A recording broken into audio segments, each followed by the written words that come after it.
အချိန်ကာလနဲ့သက်ဆိုင်တဲ့ထိုင်းစကားလုံးလေးမျှဝေပေးသွားမယ်အတိတ်ဆိုလို့ရှိရင်အดีต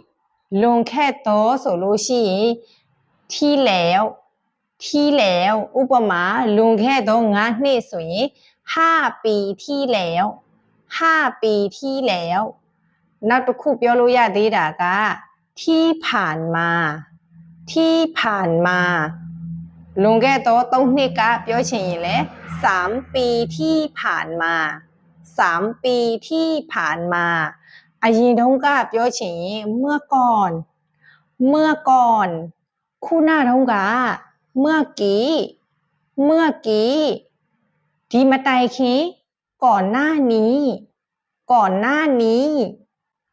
အစကတည်းကตั้งแต่แรก